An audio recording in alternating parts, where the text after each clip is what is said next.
JCLPEV, bonjour. Frères et sœurs, la dernière fois, on avait parlé de les esprits impurs et les démons qui nous faisaient vivre une vie qui n'était pas la nôtre.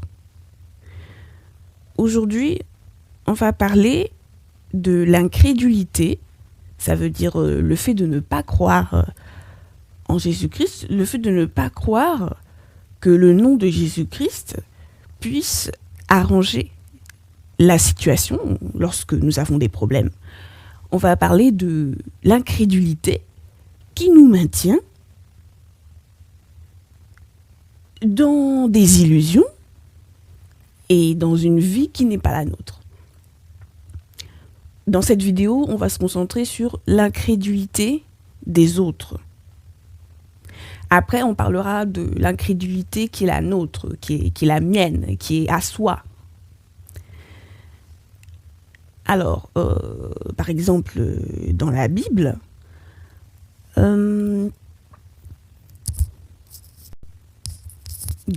par exemple, il est question du chef d'une synagogue qui a une fille qui venait juste de mourir, ou quelque chose comme ça.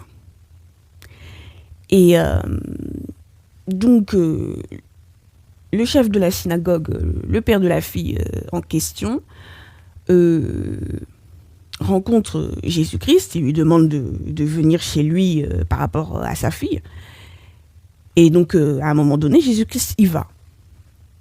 Avant d'arriver, juste avant d'arriver dans la maison, dans l'endroit, il trouve des gens, dans la Bible c'est écrit des joueurs de flûte, peut-être une foule bruyante, des gens qui sont en train de pleurer, de se lamenter. Et Jésus-Christ va dire: pourquoi vous faites tout ça? La fille n'est pas morte, mais elle dort. Et on nous dit, et il se moquait de lui, il se moquait de Jésus, sachant que la fille était morte. Donc le père de la fille voit tout ça, et il dit, et Jésus-Christ va lui dire: ne crains pas, crois seulement. C'est-à-dire, ne te soucie pas de ce qui est en train de se faire, de ce qui est en train de se dire, crois seulement. Et Jésus rentre dans la maison avec quelques-uns de ses disciples, et la Bible nous dit qu'il ne permit à personne d'entrer, si ce n'est aux parents de la fille et à quelques-uns de ses disciples. C'est-à-dire, pour résumer, les gens qui avaient la foi, qui croyaient que cette fille pouvait ressusciter. Ceux qui ne croyaient pas, Jésus les a laissés dehors. Ceux qui croyaient sont rentrés avec Jésus-Christ. Donc Jésus-Christ, oui, vous savez, peut-être que tout le monde ne connaît pas cet exemple-là, mais c'est la fille à qui Jésus a dit « Talitha Koumi », qui veut dire « petite fille, je te le dis, lève-toi », quelque chose du style. Donc Jésus va ressusciter la fille, et ensuite il va donner des instructions à ses parents en disant, je crois qu'il fallait lui donner à manger, et je crois qu'il leur a dit qu'il ne fallait pas trop que ça s'ébruite, que ça se sache. Après, ce n'est que mon avis. Mais peut-être qu'il leur a dit qu'il ne fallait pas trop que ça se sache, parce que si les gens le savaient, comme ils ne croyaient pas que Jésus pouvait ressusciter la fille, comme ils ne croyaient pas à cette histoire, peut-être que si les gens savaient, leur incrédulité, leur manque de foi, peut-être que ça allait ramener la fille à la mort. Peut-être que ça allait la faire mourir. C'est juste une question que je me pose. Mais donc, tout ça pour dire dans cet exemple que l'incrédulité des gens était problématique. C'est pour ça que Jésus a laissé une partie des gens dehors et qu'il est rentré uniquement qu'avec ceux qui croyaient. Donc l'incrédulité des autres qui nous maintient dans des problèmes, qui nous maintient dans des illusions, dans une vie qui n'est pas la nôtre. Mais encore une fois, frères et sœurs, que personne ne se sente visé, s'il vous plaît, que personne ne se sente blessé. Je vous ai dit qu'on ne peut pas vivre comme ça, à toujours se sentir concerné par un oui ou par un non, etc. Ensuite, je crois que c'est l'un des disciples de Jésus-Christ qui va se retrouver face à une femme. Je crois qu'elle s'appelait Tabitha. Et donc, Tabitha va mourir. C'était une femme qui créait, qui faisait des vêtements et des tuniques. Et donc, on va présenter la situation à l'un des disciples de Jésus-Christ. Et celui-ci va aller dans la chambre où se trouve donc la défunte. Et il va faire sortir tout le monde. Il va être seul avec la défunte. Parce que s'il fait rentrer les autres, bon, c'est peut-être pas dit comme ça, mais s'il fait rentrer les autres, peut-être que leur manque de foi, leur incrédulité va empêcher la résurrection de cette femme. Peut-être. Bon, en tout cas, il est seul dans la chambre avec la défunte. Il fait sa prière et ensuite, il la présente vivante à ceux qui étaient là. Autre exemple dans la Bible, Jésus-Christ retourne dans l'une des villes où il a grandi. Et la Bible nous dit qu'il ne put faire là aucun miracle, si ce n'est qu'il imposa les mains à quelques personnes et il s'étonnait de leur incrédulité. Il s'étonnait de l'incrédulité des gens là-bas. Pourquoi ? Parce que c'était des gens qui étaient autour de lui, qui l'avaient vu grandir et qui ne croyaient pas que Jésus-Christ pouvait faire toutes ces choses. Pour eux, c'était quelqu'un d'ordinaire. Et donc, à cause de l'incrédulité des gens, il n'a pu faire aucun miracle. Alors que peut-être que des gens avaient besoin de miracles dans cet endroit-là. Mais à cause de l'incrédulité des gens, certaines personnes peut-être ont été maintenues dans des situations difficiles, problématiques, à cause de l'incrédulité. Donc, c'est ça, frères et sœurs.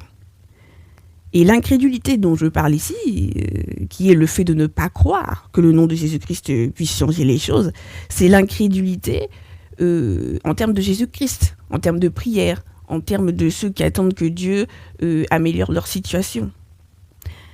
Il ne s'agit pas là de l'incrédulité ou de la crédulité entre humains, frères et sœurs. Par exemple, on dit qu'une personne crédule est une personne qui croit tout ce qu'on lui dit.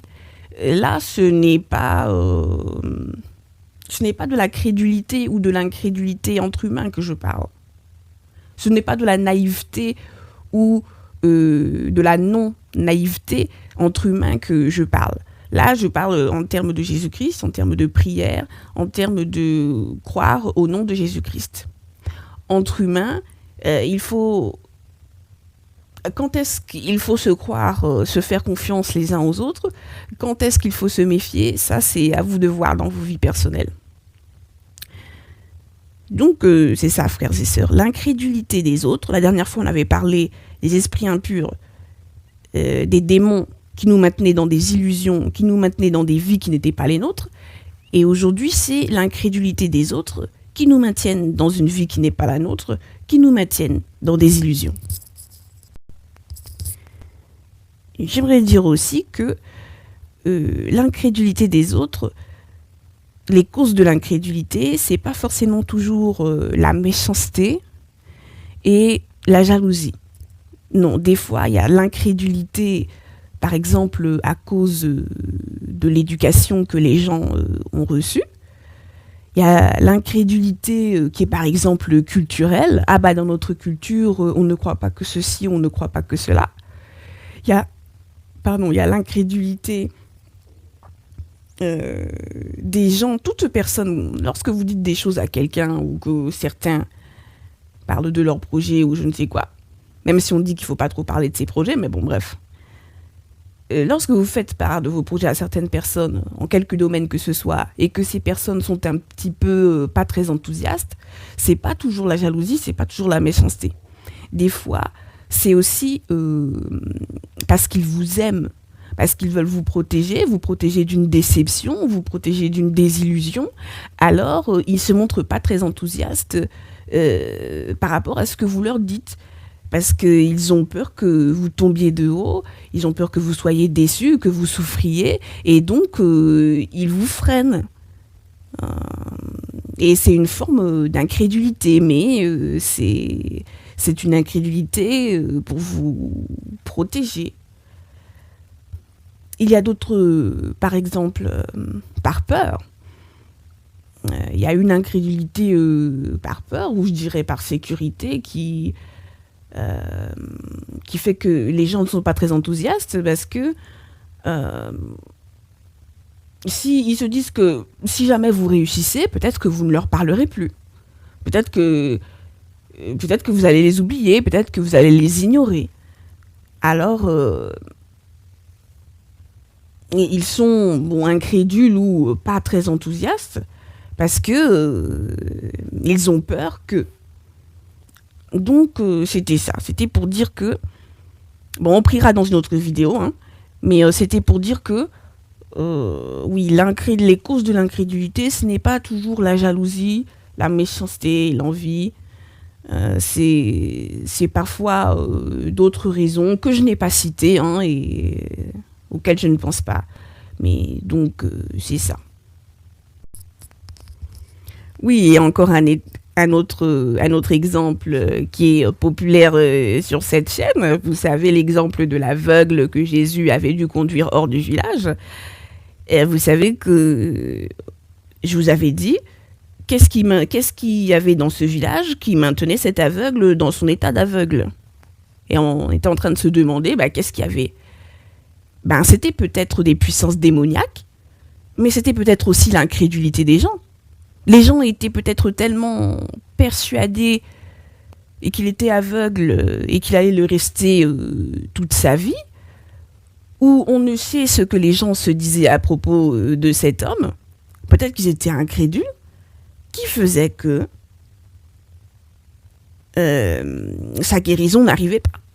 Que Jésus a été obligé de le conduire hors du village. Peut-être parce que les gens étaient incrédules.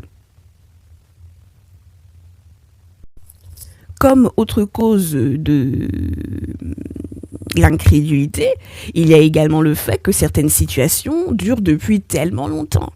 Ça fait tellement d'années que c'est comme ça, je vois pas pourquoi ça changerait. Ça fait tellement d'années que les choses sont comme ça. Donc c'est ça, une forme d'habitude aussi. Une forme d'habitude qui rend les gens incrédules. Lorsque Jésus-Christ a été ressuscité des morts et qu'il est allé voir ses disciples, il leur a reproché leur incrédulité. Parce que des gens, par exemple, quelques femmes qui étaient allées au tombeau et qui avaient constaté que le tombeau était vide et même qui avaient rencontré Jésus en chemin, il s'est révélé à elles en chemin. Lorsque les femmes ont dit ça aux disciples de Jésus-Christ, la Bible nous dit qu'ils ne les crurent point, ils ne les ont pas crus. Et lorsque Jésus-Christ va finalement voir ses disciples, donc il est là avec eux et il va leur reprocher leur incrédulité de ne pas avoir cru. Ce que les gens leur avaient dit que Jésus-Christ était en vie. Si l'incrédulité des autres n'avait aucune incidence, alors pourquoi est-ce que Jésus-Christ a fait sortir une partie des gens qui ne croyaient pas? Si l'incrédulité n'avait aucune incidence, pourquoi Jésus a conduit un aveugle hors du village?